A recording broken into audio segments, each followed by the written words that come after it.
السلام علیکم بینندگان گرامی کانال آموزشی ما. بار دیگر همه شما رو به درس امروزه خوش آمدید میگوییم.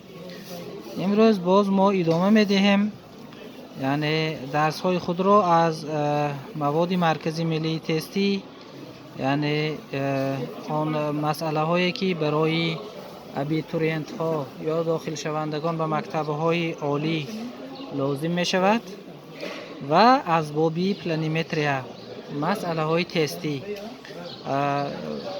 بینندگان گرامی توجه فرمایید به مسئله رقمی 646 و شما تصویر و شرط مسئله را در اکران خود دیده ساده اید. مساحت شکل را یابید. اگر نگاه کنیم، اگر یک شکل داده شده است و درازی قسمه های آن داده شده است، برای یافتن مساحت آن لازم است که ما این شکل را به دو شکلی نسبتاً به ما معلومی ساده جدا کنیم. برای این ما میتوانیم این خط را از اینجا بریم یا که برعکس از اینجا بریم. وقتی که این پارچه رو دوام میدهیم یا که این پارچه رو دوام میدهیم، اینجا دو راستگونجه حاصل می شود و یافتن مساحت راستگونجه الکی به ما معلوم است. بهترش همین است که این پارچه 2 سانتی متر را دوام دهیم. اگر پارچه 2 سانتی متر را با 3 سانتی متر دیگر دوام دهیم، این طرف به 5 سانتی متر برابر می شود. از بس که طرف دیگرش نیز 5 سانتی متر است، این فیگور دوم کوادرات است و مساحت کوادرات به کوادرات طرفی آن برابر است. 5 کوادرات. مساحت قسم دوم 25 سانتی متر کوادراتی است. مساحت قسم یکم باشد چی؟ از بس که این پارچه 2 سانتی متر است، قسمی باقی مانده 3 سانتی متر به برابر می شود.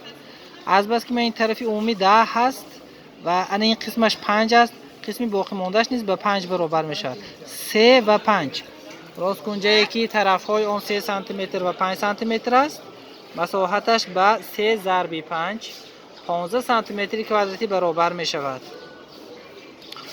و وقتی که فیگور 1 و 2 را جمع میکنیم، مساحت فیگوره ها را مساحت فیگور عمومی حاصل می شود. یعنی 15 سانتی متر کوادراتی جمع 25 سانتی متر کوادراتی، این به 40 سانتی متر کوادراتی برابر است. بینندگان گرامی ما، مسئله 647 و 648 نیز به همین مسئله خیلی مانند هست و سخمه حل آن در اکران شما تصویر یافته است.